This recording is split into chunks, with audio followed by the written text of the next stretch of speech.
what's going on, everyone? Before we get into our conversation, I want to let you know this podcast is sponsored by BetRivers.com. BetRivers.com, the best place for all your sports gambling needs. Also, don't forget to subscribe to the podcast. You can also watch all of these episodes on the Field of 68 YouTube channel. Now, let's get into our conversation. What's going on, everyone? This is Eric Devendorf, your host of the Scorer's Table podcast. And today we have on OG, one of the original Cuse basketball members. He's an OG. He had 40 in the dome, and he was the first one to do it. He played with Leo Rowans, Eric Sandifer, Pearl Washington, Raphael Addison, just to name a few. He was a scoring machine. He was a starter 3 of his 4 years, and his freshman year he came in and played decent minutes as well. And it's none other than it's the original 33 before Elijah Hughes. The original 33, my guy, Gene Waldron. What's up, Gene? Appreciate you coming on. Hey, Devendorf. I appreciate it, man. Yeah, the original 33. Yeah. Through high school and everything. I had to make sure I slipped that in there, man. I knew you appreciate that.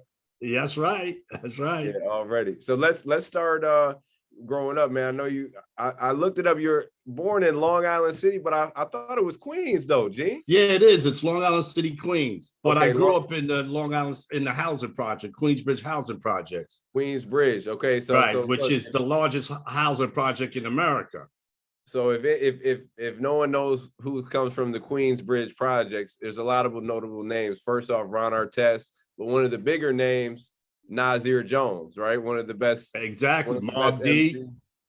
Say it again. Mobb Deep, yeah. Mobb Deep, yeah. So when you guys listen to this podcast, go do your research about all the a lot of celebrities came out of Queensbridge. A lot of talent in those projects. Yes, right? A whole lot of talent. I mean, there's players, Dwayne Johnson, who played at Marquette, Ronnie Williams played at Florida. I mean, one of the first was Ray Martin, who played at Notre Dame in the early 70s. I mean, the list is just endless of great players. And there was so many great players that never went on to play high school and even college that were really great players, but just never got the opportunity. So talk about like growing, you said it's the largest housing project in America. So like talk about just growing up in those projects, and then who's really put the ball in your hands? Like, how'd you get started? You know, I guess for me, it was just a way, it kept me out of trouble. When I was like maybe 9 or 10 years old, and I always played with the older kids, and my job was to make sure I passed the ball. I wasn't able to shoot. They said, you just pass the ball, and it started from there. And, I started playing recreation, and it just progressed, and then I got to where once I got to like 12 and 13, I realized that I had some kind of skill. And I remember my dad, much bless his heart, he had bought me a basketball. And this is in the middle of November. We went out and we were shoveling the basketball court, and I got out there and I just started practicing. And one thing led to another, and I just started to get noticed around New York City, and things just took off. But, growing up in the housing project, you had to do something to keep yourself busy. You just had to do something. I mean, because there was a lot of times you could be left to your own devices and trouble will find you. But, it all worked out. So was it like a big court in the middle of the projects, or was it? There were basketball courts on every block. So some of the best games were on the block that I grew up on, which was 10th Street. Okay. Everybody there's 96 buildings, and everybody would come to this 10th Street. Yeah. And it'd be crowded. And if you had some game, people you get recognized. And then you had some of the OGs, the guys from way before me, that we used to sit out on the monkey bars and just sit and watch those guys play. And that's another thing that helped too, because we used to watch the guys that came before us, and we used to watch their skill, and I used to steal some of their moves, and I used to work on them, so there was always the guys that came before us, and then you watch them, and then again, I played against guys that were older than me, and that helped my game a lot. Yeah, I tell kids that all the time. When I was growing up, I was always playing against guys 4 or 5 years, 6 years older. Even when I was like, I remember 10 years old, I'm playing with the grown men at lunchtime. You know, that's how you get better, by playing with guys that are older. They're going to beat you up. They're going to punch you down. But that's how you kind of get that chip, right, on your shoulder. That's just that, and it worked for me because, you know, I always wanted to prove that I could play with the older guys. Yeah. I mean, although I didn't get a chance to shoot a whole lot, but I wanted to just prove that I can play with them. And then, you know, once I started to realize, like I said, when I got 12, 13 years, I realized I had some skill, you know, and then I started to really work on, you know, my craft, you know, a lot. And, you know, and I just got better at it. So but it took a lot of work, though. Yeah, absolutely. So 12, 13, that's probably 6th, 7th grade, 8th grade. Yes, middle school, 8th grade, yeah. So that's kind of the time where you really started to figure out, like, all right, I could probably do something with this. And then what high school did you go to? And was there somebody who really kind of noticed you, be like, all right, hey, man, we gonna start. And when I was in 8th grade, my junior high school went up to the 9th grade. But there was a high school called Long Island City High School, which I eventually wound up going. As an 8th grader, I got transferred there to the 9th grade at the high school. So I was the first freshman in Queens to ever go from 8th grade to high school playing varsity as a 9th grader. Oh, so you were playing? No, hold on. Were you in 8th grade playing varsity? I was 8th grade. Then when I went to the 9th grade, I went to the high school, which I was supposed to stay in the junior high school, but they moved me to the Long Island City High School, and I was a freshman playing varsity basketball. I mean, I didn't get a lot of playing time, but that's when I really started to get noticed, because there were players at the high school that were being noticed by colleges. So that also helped me a lot as well. But, you know, as a freshman playing varsity basketball was just unheard of back in my day. And I was one of the first that it ever happened to. Yeah, that's big. Now you see, I mean, New York State, you seeing kids 8th grade playing on varsity. They scoring 5,000 points. I'm like, well, damn, you played 5 years and 6 years. Exactly. But, you know, I mean, one of the guys that when I was at my freshman year in high school, his name was Willie Sims. They used to call him Super Sub, and he wound up playing at LSU. Okay. And then he got drafted, but now he's one of the biggest stars in Israel now. He played over in Israel. So all the college coaches would come to watch him. There was another guy named Skip Jackson who wound up going to Wisconsin, and all the college coaches were coming to watch these guys. And then they had the opportunity to see me as a freshman, and they were saying, look, well, these are some of the things you need to work on, and you could possibly get a scholarship to go to college too. And I just ate that up. Who was the guy you think, like, growing up, you were like, he was the man, but he might not have made it out, though? He didn't make it out, but he was like, he was better than everybody who made it out. Boy, David, if I could give you a couple of names, there's a couple of guys that didn't make it out. There's one guy named was Ronald Jordan. He was about 6'2", 6'3", jump out the gym, great jump shot. I mean, unbelievable skill. Another guy named we used to call him buttless because he had no butt, but he was able to shoot with, I mean, yeah, we had crazy names in Queensbridge. Yeah, we used to call him buttless. And he was able to shoot with even hand. David, this kid was so good, but just never got that opportunity. And there was a lot of people in my community that just did not have that opportunity or the direction. And then I was grateful that I had some direction to keep me on the straight and narrow, to be able to at least get to the high school, but there was a lot of guys who were way 100 times better than me. And a lot of guys that played in college that guys that didn't make it, that were way better than the guys that were in college, and they just never got the opportunity. And those are the guys that really, I say, paved the way for me. Some of the guys that didn't make it, because they used to say, Gene, you just keep working. And they never felt that, because I made it, that I was somebody better than them, and that we all stuck together, and it didn't matter if one made it or somebody else didn't. It was just, the community was just so stuck together. It was amazing. But there was a ton of guys that just didn't make it, but were really good.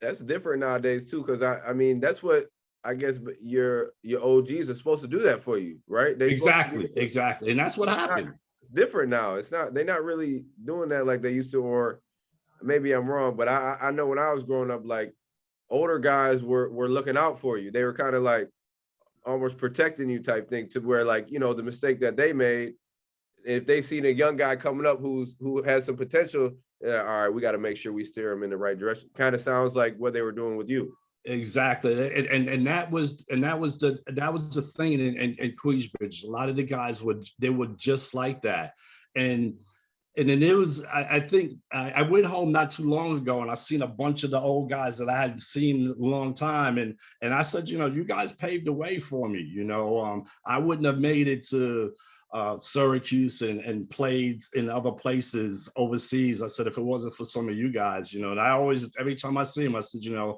I'm grateful to them, opposed to some of the guys that, you know, went to college, some of the OGs that went to college that didn't show as much love as the guys who didn't.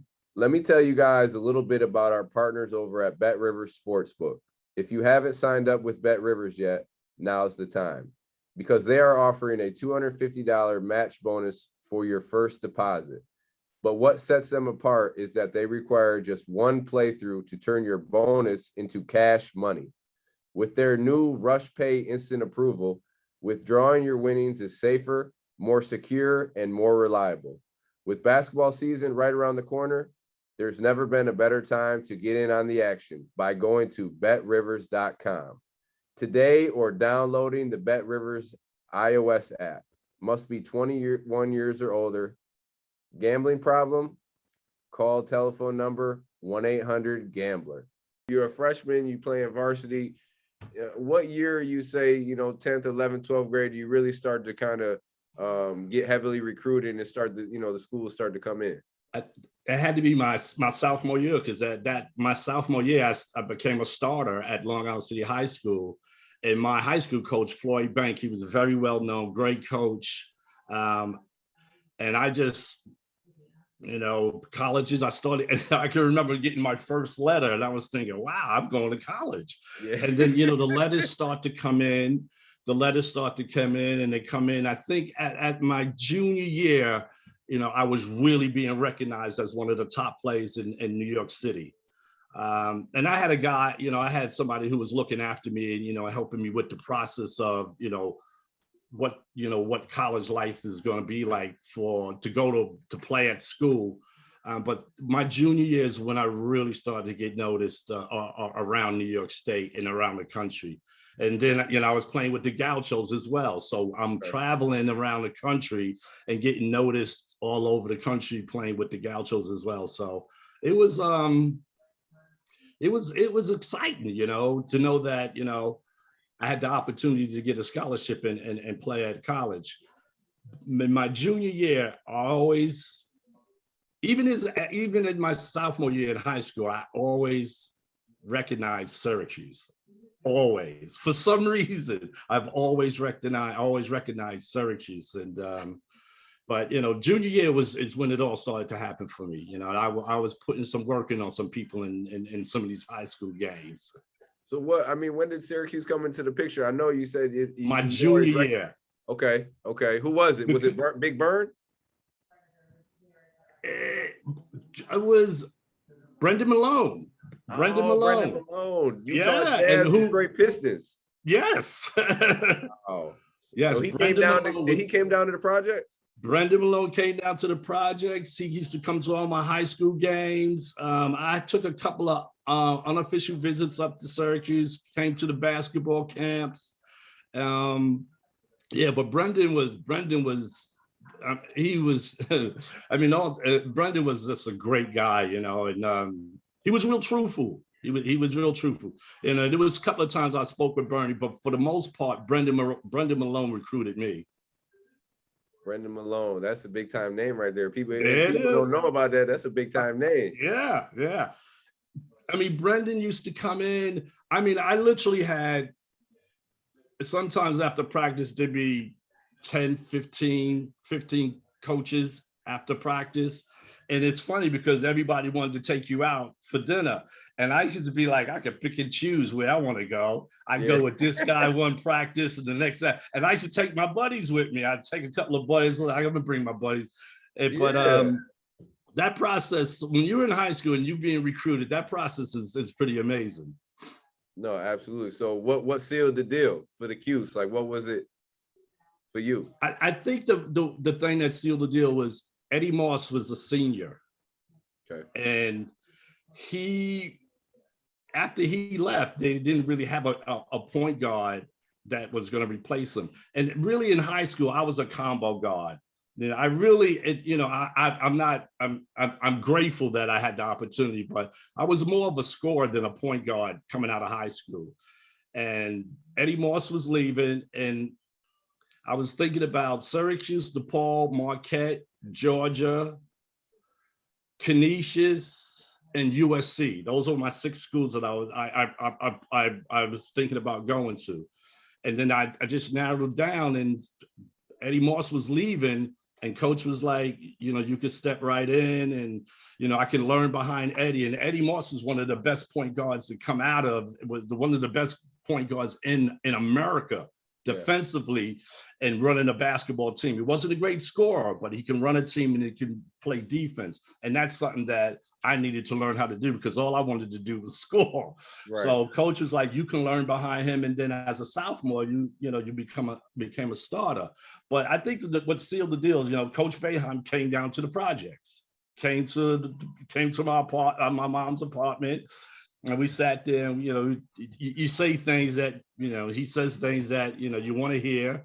And the funny story, D, when he was leaving, a lot of people didn't know who he was. So some of the guys who were doing the crazy things, they were coming to us like, yo, he's a detective? What'd you say? That's Coach Boeheim. What are you talking about? It's like, oh, okay. Yeah, Al, it was so funny. It's like, yeah. It's like, you talking to the detectives? I was like, yes, Coach Boeheim. What are you talking? Yeah, that is. Oh, and you know what? When he came to visit, he walked through the project like it was nothing. It's a predominantly Black neighborhood.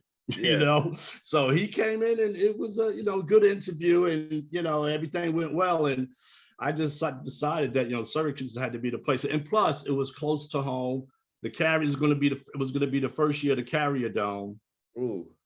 So and the Big East, and you think about in the 80s, the Big East was out of control. It was just amazing to play in. So that was another reason why I decided to go to Syracuse.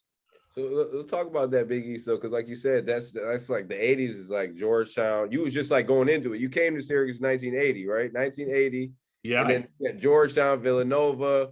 Who else in the Pitt, Boston College. Boston College was really good back then. Yeah. So they were probably one of the better teams, right? Pardon? Boston College was probably one of the better teams that. Yes. So I'm playing my freshman year. I'm going against these. You might not even remember these. I'm going up against John Bagley, Sleepy Floyd, Stuart Grant. I'm going up against these guys as a freshman. So I'm coming in as a freshman. I'm an All-American out of high school. I'm coming as a freshman, and I'm going up against these guys, and I'm going, I got this. Man, these guys put me in check real quick. I was like, the coach was like, yeah, I'll tell you, you got some work to do. But it was a learning process for me as a freshman, though. I think I averaged about maybe 12 to 15 minutes a game, but it was a learning process for sure, especially coming out of high school, because I was an All-American, all-city from New York City, one of the top guards to come out. And then you go into college. I went into college thinking I was that dude, but I figured out really quickly it took some time to learn. So now, like, usually, like back then, I know especially if you're one of the top guys coming out of New York City, you're most likely one of the top guys in America. That's just how it was, because back then, New York City, and even now, but New York City was like, that was a hotbed for basketball players everywhere. So how was that for you? Like you said, being an All-American, and then you come to Cuse, kind of having to scale back, 12 to 15 minutes. But you still, and we know our Coach Boeheim is, if you play as a freshman, I mean, that's you're big lucky. time. Yeah, 12 to 15 minutes is that's a good amount as a freshman. But how was that for you, having to scale that time back? How was that transition from going to playing a lot to not so much? I think it was something that I had to accept, because I knew that I had to learn the system and learn that collegiate basketball was a lot faster, a lot more physical than high school basketball. You had to learn a little bit about time and score, who to pass it to, who you give the ball to. Because in high school, it's like, look, if I don't want to, I'm the scorer and I pass to who I want to pass to. Whereas when I came in, there were certain people that coaches like these are the people that have to get the ball, and then you learn that there's a system, they had the press, they had the zone, we played a little bit man to man and all these different plays. So it was a learning process for me as a freshman. But, Eddie Moss was just great, bless his soul that he's passed away, but Eddie Moss was somebody who taught me a whole lot about, what it was going to take, to be able to play at Syracuse. And, I was grateful for that. I mean, because Coach Boeheim wasn't the, people don't realize Coach Boeheim was no joke in the 80s. I mean, you turn the ball over once, you don't even look at the bench, because that's where you're going to end up. He was just, he was no nonsense, but people didn't understand that it wasn't because he was being hard. His expectations of you was just so high, and you had to appreciate that.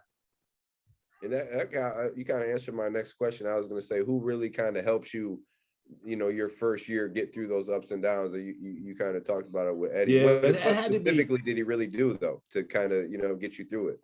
Well, a lot of it I was his roommate on the road. We roommate on the road, and he used to just talk to me about the transition from high school to college. How you have to sleep right. You have to make sure you get sleep. You have to make sure you eat right. You got to go to class. All those things go hand in hand. You can't do this, you can't do that. And you have to get to practice on time, get there early. Don't leave early, stay after, it was just, it was just like, the one thing that he taught me is that you have to get into a format and try to stick to that format. You're not going to just come to Syracuse and play basketball. It's just not going to work. There's certain things that you have to do to be successful in playing at Syracuse. And he's like, if you're not going to be able to do that, you won't be playing, because Coach Boeheim does not mess around. That's 100%. And, Coach Fine was no joke either. Coach Fine, he was like, Coach Fine was big on education. Because I don't know how many times, I don't know how many times I had to run the stairs. Hey, it did. You know what? Because it didn't change from when you were there to when I got there, because I remember missing class in summer school, and now he makes me go sit in his office, just open a book, not even reading the book, just open the book and sit there and look at it for 3 hours to make me know that you look like you're doing something in there. Bern was a stickler. We used to have bricks, bricks in each end, and we had to do this slides, yeah, back and forth, back. Oh, Bernie was brutal. And then and whatever class you missed, he put those books on the top of the bricks. Oh, Bernie had all kinds of, he had all, and then he makes you run. He had all kinds of stuff for you. And and it was funny because they used to come and check the classes. Yeah. So I'd go in and he's like, oh, how was class? I'm like, oh, it was good. And he's like, he's like, I'll see you after practice. And I knew right then and there. And so sometimes I should try to catch the people before they got in. I was like, come on, because back in my day, when we played at Syracuse, you flew out to play your basketball games, and then you fly back the next day. Whereas you guys used to fly and come back the same night. We flew back the next day, like 7 in the morning. Then they expect you to go to 9 o'clock class. I'm like, I ain't not doing that. You want to sleep. And I mean, but in the end, it all worked. But Coach Fine, he was real. He was real. So Coach, I think Coach, he took over in 1977, was it, for a head coach? Somewhere around there, yeah. You got him 3 years into it. So like, what was the difference? You talked about how he's kind of more hardcore, but what was the difference between him back then to what you see how he is now with the guys? Well, when I played, he was just no nonsense. He didn't put up with a whole lot of nonsense, but now he's a little bit laid back. When he ran practice, there was no assistants running practice. He ran the whole practice. And sometimes Brandon Malone used to try to get a couple of words in, and he used to give him some choice words like, look, this is my show. He's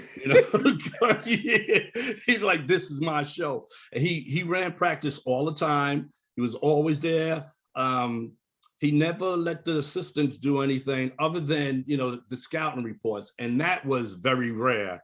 He was always on top of everything. So say Bernie or Brendan said, well, this is what, he'd be like, no, this is, we're going to do it this way. Whereas now, the assistants run the practices now, and he's just there, and I guess that, he should have had, he probably has the trust in them where he really could have had the trust in the assistants that he had back then, because him and Brendan Malone used to lock heads. It was bad. It was bad the way they used to lock heads. Maybe he was, early on, he's trying to establish himself more so, right? Now, being he's in the game 50 years, shit, he could just go ahead. Yeah, exactly. But you know what? He knew his stuff, and it's strange. He's the same stuff that we did back in the 80s. Same thing. That zone ain't changed. We used to run the same zone. That press. What was that for you though? Like you wasn't playing zone growing up. So what was that? No. What was that like, it was kind of strange for me, but I knew what I was getting into, because they never really played too much man to man. Although we did play some, but for the most part, it was zone. But it was kind of strange, but it's the same zone today. It's the same zone. The only difference is, it's extended out a little bit further because everybody can shoot threes. There wasn't no 3-pointers when I played, And we ran the same press. The press ain't changed.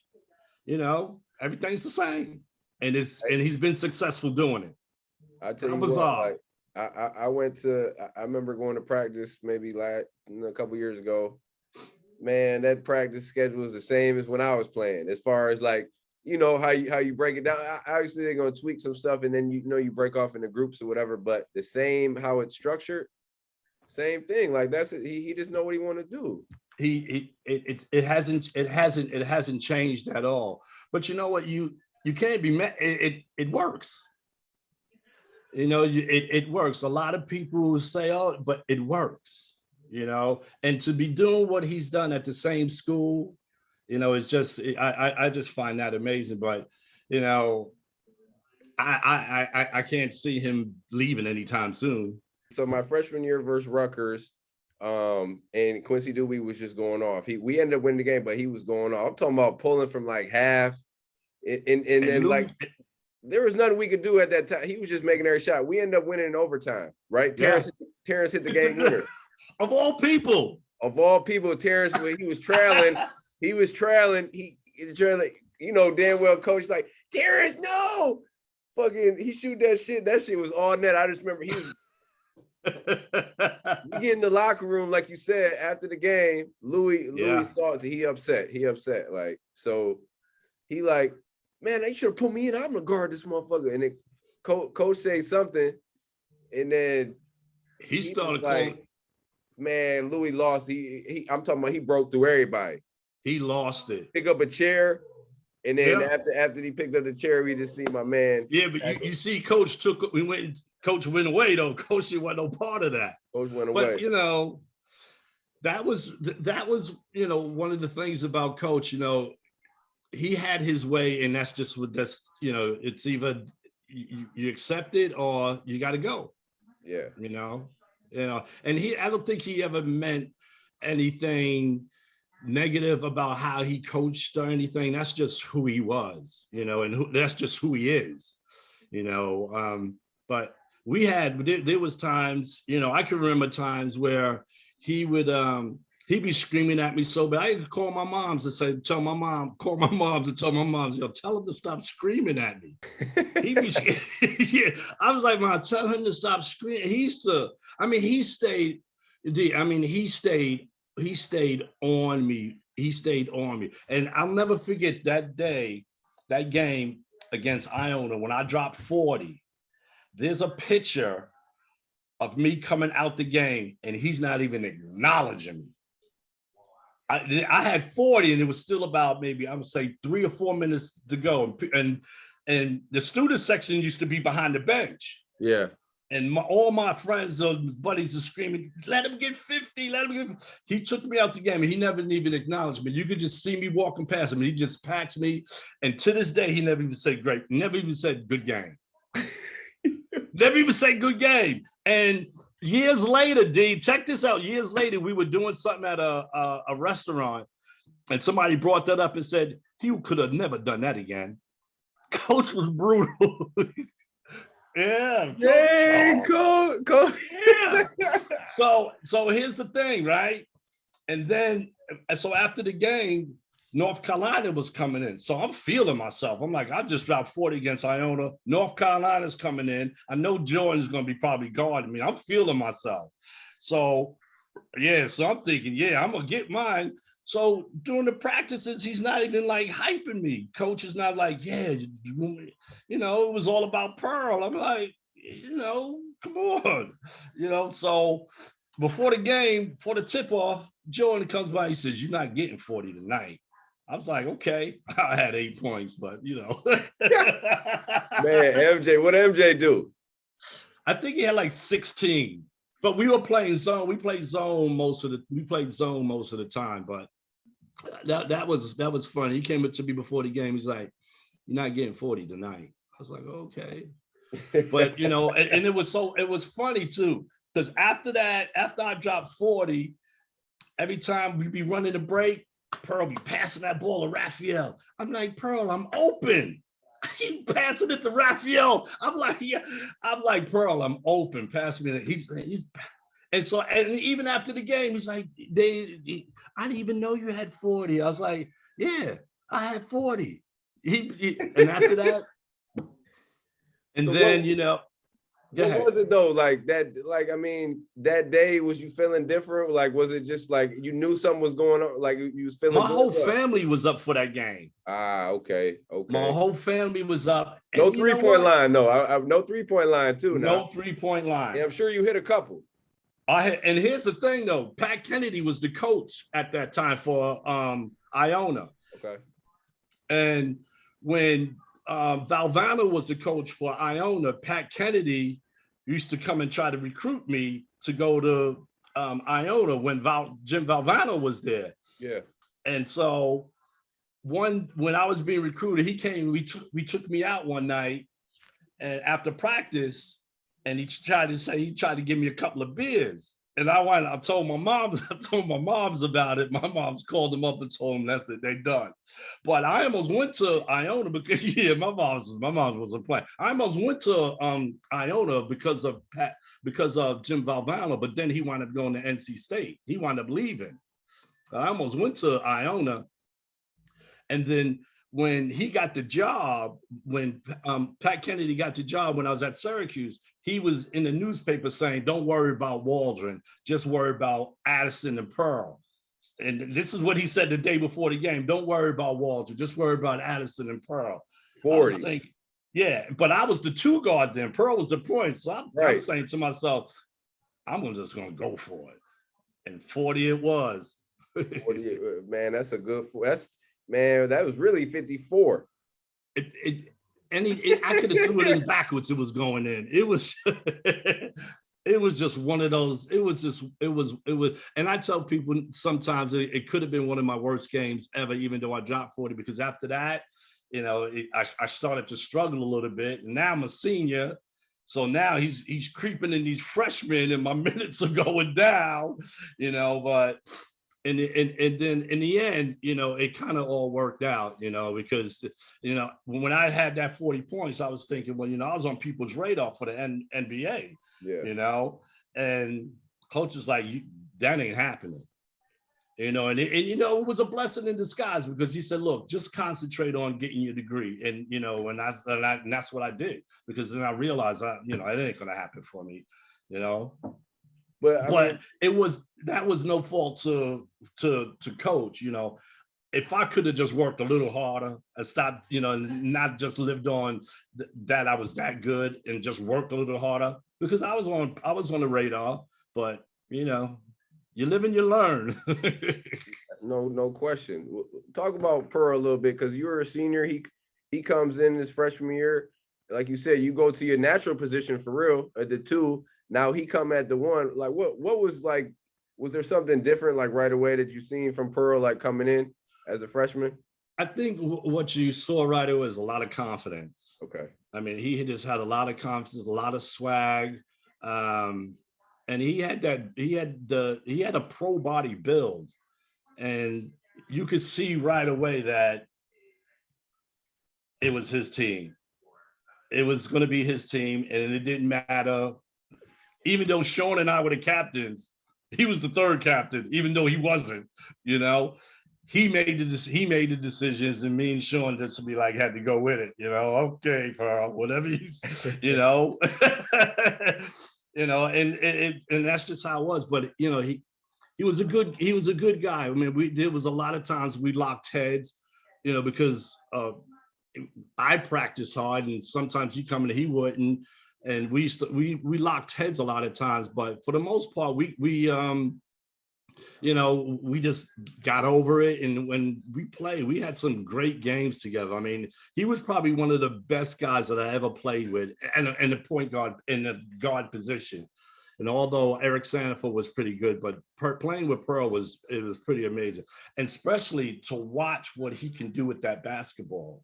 I mean, it was like it was attached to his body, what he can do with the ball. And he didn't have the greatest jump shot, but he always found a way to get it up there and get it in the basket. It was always kind to people, you know, signing autographs and stuff like that.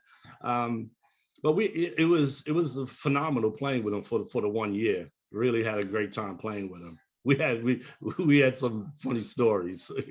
Go ahead, share. Oh no, I can't share those. Oh, you can't. Okay. We had some funny. Me, him, and Raphael. Oh yeah. Ralph, shout out to my guy Ralph. You know what? I gotta get Ralph on the podcast. Oh, he got some story. He's funny. But look though, so I seen him at CBT weekend, and he coming at me. He had a few to drink. He coming at me. Man, Devendorf, I'm upset at you. You ain't gonna have me on the podcast yet. I said, damn. I said, okay, I gotta get Gene on. I'm gonna get Gene, and then I'm gonna make sure I get you. But then he was coming at my neck. I'm like, okay. That's him. That's Raphael. Ralph, he gonna make sure he got some stories, because he was letting me know that he put in work. I know you put in work, Ralph. Yeah. Oh yeah, he'll gonna let you know. He's definitely gonna let you. There's no question. He's gonna let you know, and he'll. I won't be surprised if he tells you he's uptight that his number ain't been retired. Because he every time I see him, he's like, Gene, I don't know why my number ain't retired. You know. Yeah. he's tight. Ralph, we're gonna get it right here, Ralph. We starting a petition to get that jersey retired. That's what we on, man. Me and Gene, it started with me and Gene. So Ralph, come on, man. We got your back, man. Yeah, he wants that. He wants that retired. So what you say? All your 4 years, what team really gave you the most trouble, or what team was like, I can't wait to play against these motherfuckers and just destroy them? It probably had to be Georgetown. I got no love for Georgetown. Okay. None. Even now, none. Because the battles were so intense back in the 80s against them. And it was so funny because we knew that it was gonna be a fight. Somebody's gonna get in a fight, and it happened every year when I played. Coach Boeheim and George Thompson used to always get into, so that used to fuel it even more between the players, you know. And I played against Patrick when I was in high school at a 5-star basketball camp, and me and him didn't get along there. Yeah, that's a So big dude. huh? That's a big dude not to get along with. Yeah, so we didn't get along then. But I would say it would have to be Georgetown and a little bit of Boston College, because me and Michael Adams used to get after it. Michael Adams was really tough. Me and him used to get after it a little bit, but I would have to say Georgetown. Um, but all those games back in the '80s for the Big East, they were all rival games. I mean, there was no everybody you played against, it was a rival, and everybody wanted to beat Syracuse. Everybody wanted to beat, and back in the '80s, like now when you go to the Carrier Dome, I mean, who's scared to come? Anybody scared to come to play in the Carrier Dome? Where back in my day, 25, 30,000, you were scared when you came in to play in the Carrier Dome. That was a difference. Yeah, now it's like going to a social club.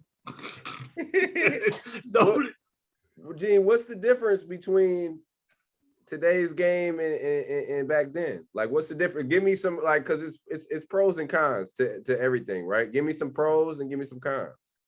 I think some of the pros of when I played is that you could be a little physical and get away with it.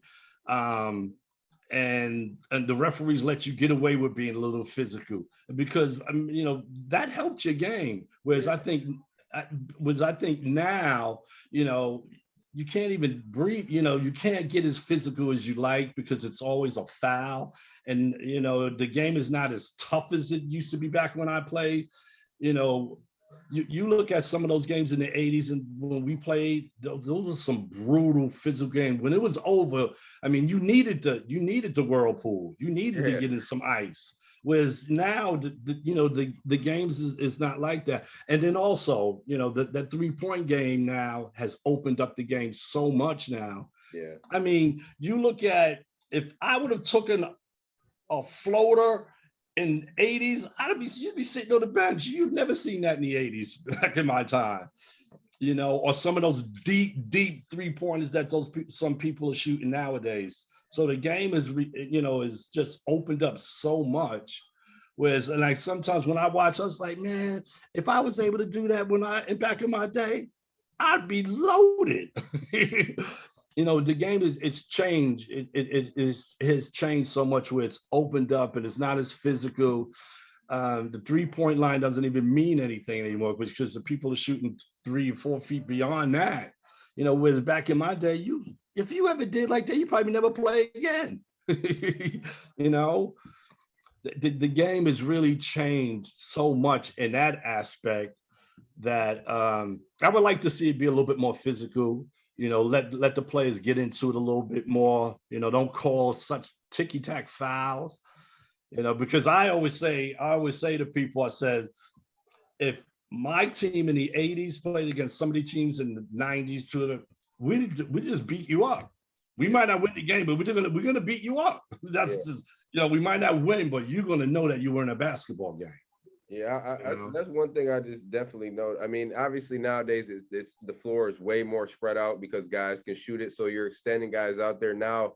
Guys are so good, like one-on-one individually. You can't stay in front. Like back then, you're not gonna see a guy dribble more than 3-4 times. No, you're not. No, because you get taken out the game. Yeah. And it was like, what are you dribbling so much? Pass.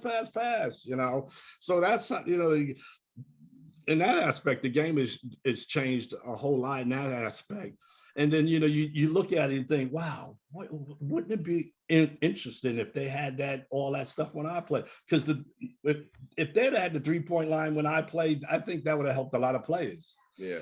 And if you look at in my day, the zone was so compact. I mean, we were like right on the free throw line. Now they're above the 3-point line, somewhere as far as that, it's staying in the next zone. Yeah. It's it's going to be interesting to see how they but the zone, I don't know how he's still able to play it, with the way that people can shoot now. I just don't know how he can still continue to play it. It's just, but he figures it out. You gotta have, like, nowadays you just gotta have guys who are long, athletic, and cover ground in 1 or 2 steps. Because if you can't get to that guy in less than one step, 2 steps, that thing going up. Oh, it's going, yeah, easy. Easy. And you know, coach, it don't matter. He's like, why aren't you there? Yeah. Like, Playing percentages. Like he playing the percentages. Like hopefully, okay, if they make 10 in the second half, they ain't gonna make. But sometimes shit, they make 10 in the first, they make 8 in the second. Like that shit happen. Like that's happened. It's a part of playing the zone. Guys is gonna make shots. And I think that you look around, a lot of teams have picked up the zone though.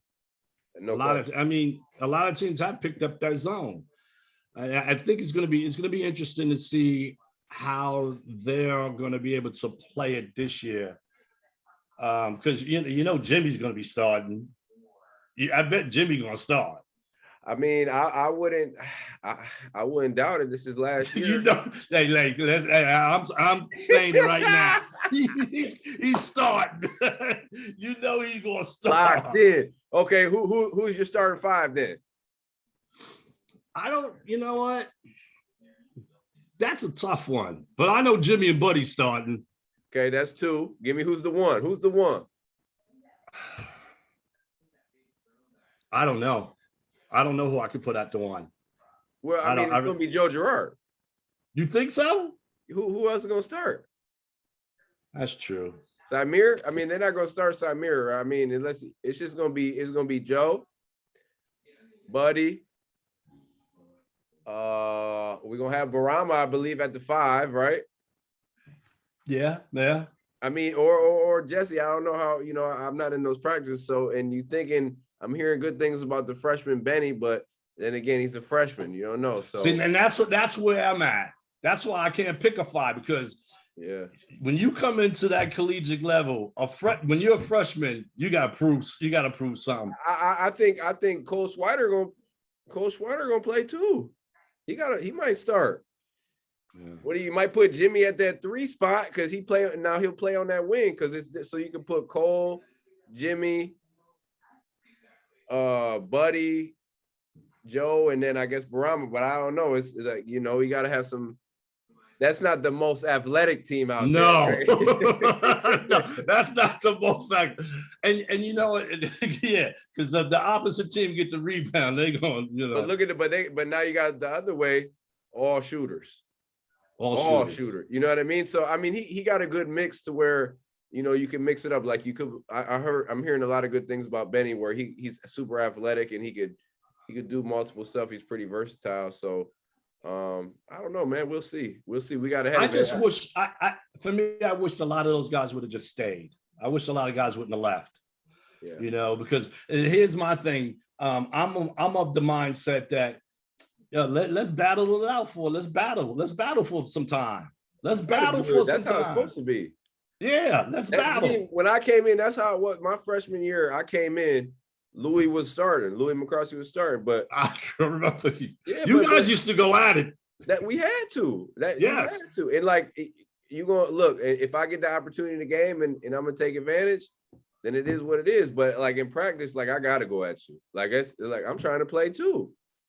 Yeah, and that was the one thing when you see all those guys they left. I was like, you want to battle. That's the joy of the game. Different, man. They don't not really. That's really the joy of the game. It's more friend type shit. Yeah, I'm telling you, like that's after practice. One thing I tell you, like that for me, that and everybody got an opinion on it. For the difference between like even like back when I was playing to now, like and that wasn't a long time. Like it was like 2005, so 15 years ago, 16 years ago when I came in. But you make me feel old now, D. Hey, I'm getting old in this motherfucker. You making me feel old. God damn. I just think like the pure love for the game and like the competitors, like you said, when you was growing up in Queensbridge and the projects, like. You was playing because you wanted to fucking win. Like you was super competitive. You wasn't. I mean, obviously, in the back of your mind, in the NBA, you knew you could make money, but it was all about the love of the game. Like now, I see dudes like they doing it, posting it on social media, like all this shit. It's just so much extra shit. I think the kids get so involved with all the other shit that they lose some of like the pure competitiveness and passion for it. Like for me, like I'm really out there trying to cut your head off, like talking shit to you, and like that's Exactly. how I grew up playing. Like that's what made it fun, though, right? Like Exactly.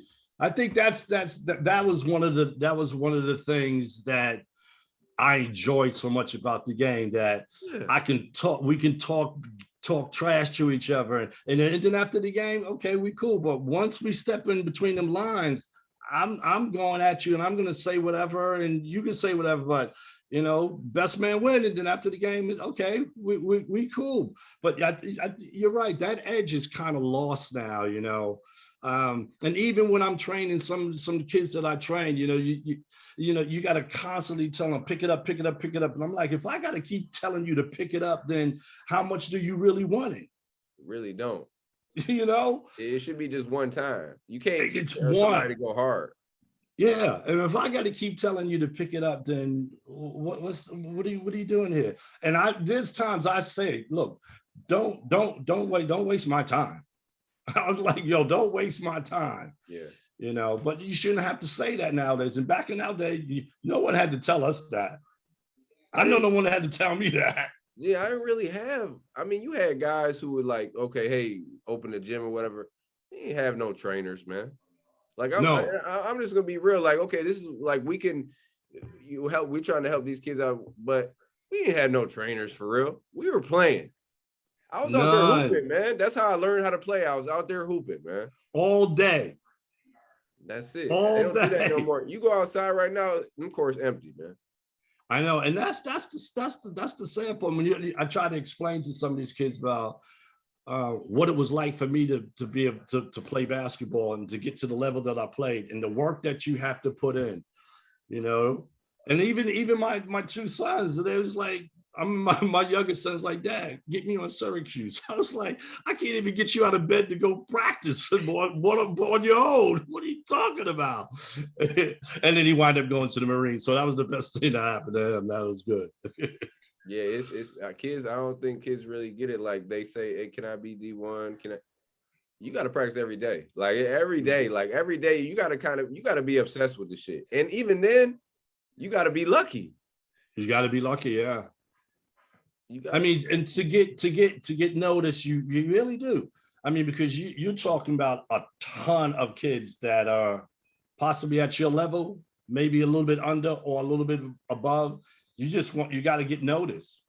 You just want to. I mean, and when I think about it, coming out of New York City and getting noticed the way that I got noticed, I'm pretty lucky. Because there was a lot of good players coming out when I was coming out. That's what I mean. But like you had to be like, you just said it early on. Like all these dudes who were way better than you or way better than dudes you knew in college that never even got the opportunity for whatever reason. Like dudes get into something or whatever it is, they stray off a different path. But like, you got to be lucky a little bit. You got to be lucky. You do. You really. I mean, you just have to be lucky. And then, and even with that, I had that opportunity, and you don't always take advantage of it. Sometimes things go wrong. You don't always take all the opportunity that you're supposed to. Because I could have made a little bit more of playing at Syracuse. I know I could have, but I can't worry about that now because the past is what it is. But my past is why I'm who I am today, and I got to be grateful for that. And what you did, what you're sharing with us right now, is what you share with these younger kids. Because exactly, you had a great career at Syracuse. You went overseas, played for a little bit. You came back and did radio, and now you're back here in Syracuse, giving all this knowledge back to these kids. Like, what was the number one reason for you that you stayed in Cuse? This is where it started. I mean, the people were great. Coach Boeheim has always been good to me. Coach was he was always there for me. Bernie was always there for me. There was times where it was really rough, and they helped me when I couldn't help myself, and I was always grateful for that. There were people here that, that always stood by me, when times was really difficult. And I don't think I could have found that kind of support, going back to New York City, you know. And so that was probably one of the biggest reasons why I decided to stay here in Syracuse, because of the support system, and like Coach always said to me, I can remember I should be always going in his office. He's like, when you're ready, you'll be ready, but he did the support was one of the biggest reasons why, I always felt that Syracuse had to be the best place for me, and it's actually working out now. It took some time, but it's, I can't complain about my life right now. It's really, really good. I've got a wonderful wife, all my our kids are doing well, and I'm doing what I enjoy, I'm working at the Y. I'm also doing some other things, but for me, now is my time to like give back, because I sat back too long. Now I'm giving back, and that's what's really important to me right now, and as long as I stay that focused road, I'll be good. But that's what it's about. Like all the stuff that you went through, growing up in the projects, going to the Q's, like you said, maybe not taking advantage is all the way like you think you could have, maybe like worked a little bit harder, whatever it is. Now you get to share that with all these kids and like really let them know, like, and not bullshit them neither, like, because a lot of these people out here just bullshit these kids just for whatever, just to pay them, whatever it is. Like, okay, you gonna pay me when I work you out or whatever, but I'm gonna give you some real shit. Like, I don't mess around. I give them that. And a lot of times, I have the parents there, because the parents say, "Oh, my kid is this, my kid is that," and then I said, "Okay, well, let's you come and sit and you watch," and then I says, "Well, look, I know that's your kid, but this is what he needs to work on." And then that's how, I build that relationship with the family, and then they get to understand that, well, my kid's really not that good. He needs these, and I give you the truth. I was like, you want to do it or you don't. It's totally up to you. But I think the one important thing is, the more truth you get them, the better they understand, and the more they appreciate you as a person, and that's really important. Being truthful. The truth will set you free. Oh yeah, duh. Tell me about it. You know what I mean. All right, no. All right, hey, me and you both. Shit, come on. Yeah, I mean, it took a while, but sometimes you have to hit that wall, or you have to fall, and then and get that realization that you gotta do what you gotta do. You went through it, not greater things. Yeah, and it's such a blessing though. I can't complain no more. There's nothing to complain about, because life is just, it's really good. And like, I always see your tweets and stuff, and that's why I'm always hitting your tweets, because your messages, I be feeling the messages, man. I hope so. I be feeling the messages. That's the whole point, Gene. That's because I said I hope so. That's the whole point. Right. Anytime like, I get up in the morning, I've been looking. I'm like, let's see what he got. Hey, Gene, I'm telling you, like, man, I got some. Everybody go through some shit sometimes. Like, every day though, it's some shit you just gotta. It's every day you kind of gotta refocus and get on track. And then I try to be. The more positive you are, I think the more positive shit gonna surround you and gonna happen. You know what I mean? Because every day's a new day. That's it. Every day's a new day. But I'm grateful, and I had a good run at, my 4 years at Syracuse. I don't think I would, I wouldn't change that. It was just the most amazing time. And I think for any college kid that has the opportunity to play on the collegiate level, and especially at a major university such as you and I played at, you got to appreciate it and love it regardless. And one thing I can say is, it's a lot of universities in the country, right? It's only a few.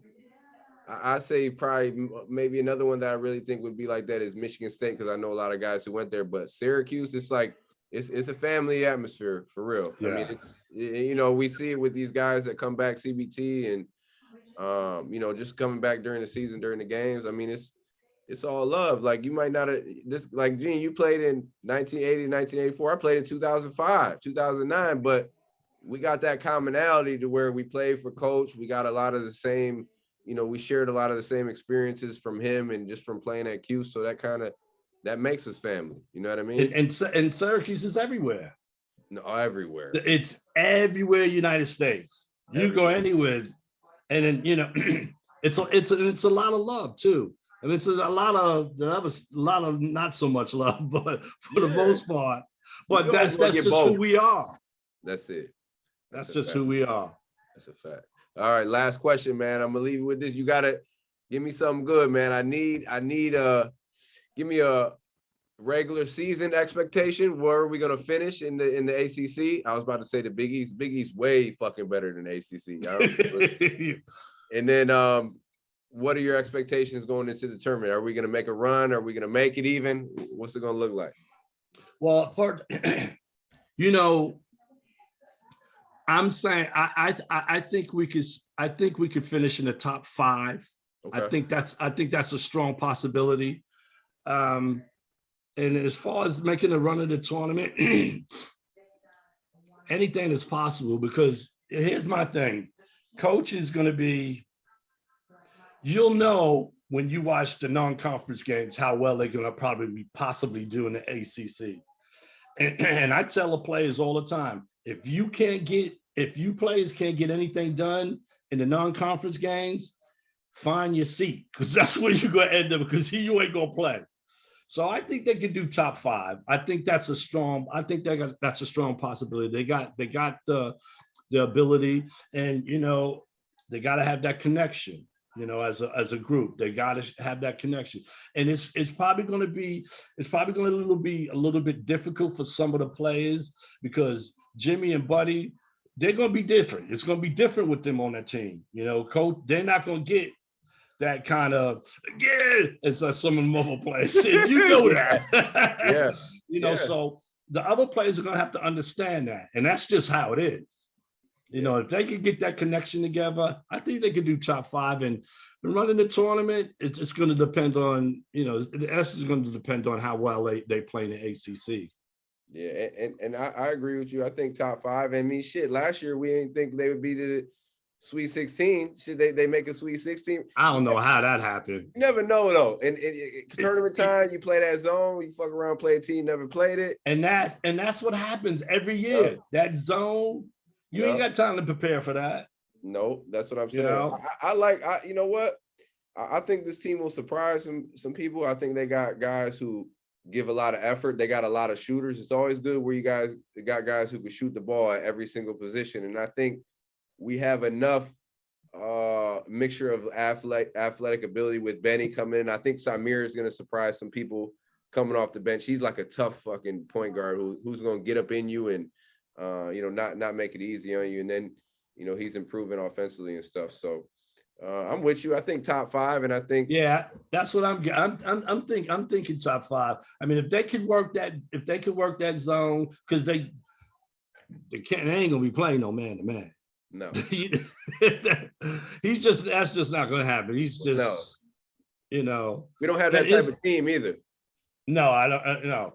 And I don't think you can play that a man-to-man with some of the players that he's actually got going to possibly start, so but you know what, man, D, he always figures it out. He always finds a way. Gene, he been coaching for this year 76, man. This year 76 for Coach Boeheim, if you ain't know. my wife is like, I got to go to bed. She said, I have enough. That's it. No, that's it, man. No, Gene, I appreciate you coming on, man. I appreciate it. I enjoyed that. I enjoyed it, man. Yeah, much love. I'm gonna get you on again. We're gonna get that starting 5, man. You gotta go ahead and see what you got going for that starting 5. All right. I'll do my research and I'll get that starting 5. All right, that's a bet. I appreciate you, Gene. All right, D. Take care.